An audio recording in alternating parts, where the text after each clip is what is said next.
महाराष्ट्र लोकांचे मत, लोकांचा विश्वास, आमची बातमी।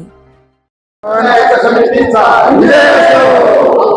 भारतीय कलावंत न्याय हक्क समितीचा भारतीय कलावंत न्याय हक्क समितीचा हम सब जय महाराष्ट्र जय कलावंत जय महाराष्ट्र जय कलावंत जय महाराष्ट्र जय कलावंत जय महाराष्ट्र जय कलावंत जय महाराष्ट्र जय कलावंत जय महाराष्ट्र जय कलावंत जय महाराष्ट्र जय कलावंत अखिल भारतीय कलावंत न्याय हक्क समितीचा विजय असो। मराठवाड्यात कलावंतांवरती होणारा अन्याय दूर झालाच पाहिजे। मराठवाड्यात पोलिसांचा कलावंतांवरती होणारा अन्याय थांबलाच पाहिजे। मराठवाड्यात पोलिसांचा होणारा कलावंतांवरती होणारा अन्याय थांबलाच पाहिजे। कलावंतांची बैठक बाकी काय निर्णय घेण्यात आल्याच्या बैठकीमध्ये? जय महाराष्ट्र जय कलावंत। आज आपल्या छत्रपती संभाजीनगरातल्या सुभेदारी शासकीय विश्रामगृहामध्ये राज्यव्यापी कलावंतांची एकमेव पोलादी संघटना म्हणजेच अखिल भारतीय कलावंत न्याय हक्क समिती या राज्यव्यापी कलावंत संघटनेच्या वतीने मराठवाड्यातील जे कलावंत आहेत, साहित्यिक आहेत, वारकरी आहेत, भजनी मंडळ आहेत, यांचे अनेक प्रश्न आहेत, पण त्या प्रश्नांना कुणीच वाचा फोडत नाही। ना कुठले आमदार, ना कुठले खासदार, ना कुठले मंत्री, ना कुठला राजकीय नेता आमच्या कलावंतांचे प्रश्न कोणीच मांडत नाही। आणि म्हणून खऱ्या अर्थाने आज आपले बबनरावजी गोरे दादा, त्याचप्रमाणे शिवाजीराव गायकवाड या सर्वांनी पुढाकार घेऊन, त्याचप्रमाणे आमचे सुभाषजी पवार या सर्वांनी पुढाकार घेऊन आजच्या बैठकीला सर्व मराठवाड्यातल्या कलावंतांना निमंत्रित केलं की त्या मराठवाड्यामध्ये छत्रपती संभाजीनगर असेल, नांदेड असेल, परभणी असेल, हिंगोली असेल, धाराशिव असेल आणि लातूर असेल, अशा सगळ्या वेगवेगळ्या जिल्ह्यातून, तालुक्यातून कलावंत आजच्या बैठकीला शेकडोनी उपस्थित राहिलेत। आणि म्हणून आजच्या बैठकीमध्ये आम्ही ठरवलंय की लवकरच या मराठवाड्यातील कलावंतांचे प्रश्न शासन दरबारी मांडण्याकरता, शासनाच्या समोर आणून देण्याकरता या ठिकाणी कलावंतांचा महाक्रांती मेळावा या ठिकाणी आयोजित करायचा आहे। आणि त्यानंतर एक भव्य दिव्य असं आंदोलन शासनाला कलावंतांची ताकद दाखवून देण्यासाठी करायचं आहे, असा आजचा आमचा हा निर्णय आजच्या बैठकीमध्ये ठरलेला आहे। अनेक या ठिकाणी कलावंतांकडनं मानधन मंजूर करून घेण्यासाठी पैसे मागितले जातात। असे जे कोणी धंदे करणारे नको त्या कलाकारांना, म्हणजे डुप्लिकेट लोकांना मानधन या ठिकाणी चालू करून दिलंय।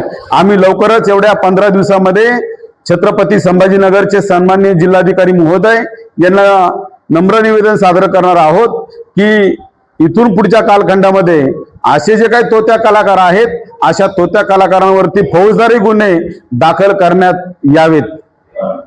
कलावंतांच्या पेन्शनचा बी मोठा विषय आहे। महाराष्ट्र राज्य सरकारने पुढाकार घेऊन त्यांना सोडवण्याचा प्रयत्न केला, याकडे तुम्ही कसं बघता? हो, महाराष्ट्र राज्य सरकारने आता जो निधी वाढवून दिलाय, तर मागील 2 वर्षापूर्वी शासनाने 5,000 रुपये मानधन केलेलं आहे। आणि म्हणून अखिल भारतीय कलावंत न्याय हक्क समितीने गेल्या काही वर्षभरापासून संघटनेकडे मानधनाच्या वाढीसाठी प्रस्ताव ठेवलेले आहेत, प्रस्ताव मांडलेले आहेत, मागण्या केलेल्या आहेत।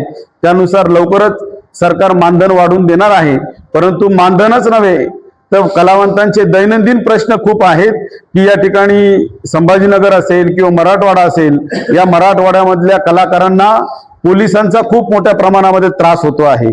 त्यांना या ठिकाणी रात्री 10 वाजल्यानंतर, कार्यक्रम बंद पडल्यानंतर घरी जावं लागतं, जाताना येताना उशीर होतो आणि उशीर झाल्याच्या नंतर बेरात्री प्रवास करत असताना चोर समजून कलाकारांना त्या ठिकाणी जेलमध्ये टाकलं जातं। असा प्रकार या मराठवाड्यामध्ये निदर्शनास आला आहे। आणि म्हणून महाराष्ट्राचे मुख्यमंत्री तथा गृहमंत्री माननीय देवेंद्रजी फडणवीस यांना आम्ही लवकरच अखिल भारतीय कलावंत न्याय हक्क समितीच्या वतीने सांगणार आहोत की आपल्या पोलिसांचा जाच आमच्या कलाकारांना या पुढील कालखंडामध्ये संभाजीनगर असेल किंवा मराठवाडा असेल या ठिकाणी होऊ नये। मी गायक सोमनाथ गायकवाड, अखिल भारतीय कलावंत न्याय हक्क समिती संस्थापक अध्यक्ष। गणोरकर। आज अखिल भारतीय कलावंत समितीचा या ठिकाणी मराठवाडा लेवलची बैठक आयोजित करण्यात आलेली होती. या बैठकीला मराठवाड्यातून खूप मोठा प्रतिसाद आम्हाला मिळालेला आहे. प्रत्येक जिल्ह्यातून आणि तालुक्यातून आमच्या बैठकीसाठी प्रतिनिधी उपलब्ध झाले आणि ह्या बैठकीतून आम्ही असा संदेश दिला सगळ्यांना की आपल्याला आपल्या संघटनेचं संघटन हे मजबूत झालं पाहिजे आणि त्या मजबूतीचा फायदा आपण आपल्या कलाकारांना देऊन शासनाकडे आमच्या सर्व मागण्या मान्य करून घेण्यासाठी आमच्या संघटनेचा उपयोग करून आम्ही सर्व मागण्या मान्य करून घेऊ. कलावंताच्या ज्या अडचणी आहेत, मानधनाविषयी जे प्रश्न आहेत, ते प्रश्न अनेक वर्षापासून मानधनापासून वंचित आहेत, त्यांनाही मानधन मिळवून देण्यासाठी आम्ही शासनाकडे मागणी करू आणि त्यांच्याकडून ते पाठपुरावा करून ते पूर्ण करून घेऊ आणि सर्व कलाकारांना आमच्या संघटनेचा फायदा व्हावा आणि शासनाकडून आम्हाला योग्य ते सहकार्य मिळावं अशी अपेक्षा व्यक्त करतो. कलावंतांना जर आपल्या संघटनेशी जुळायचं असेल तर कसे जुळायचं? कलावंतांच्या जोडणीसाठी आम्ही आजच आवाहन केलेलं आहे की आमच्याकडे एक नोंदणीचा प्रकार ठेवलेला आहे.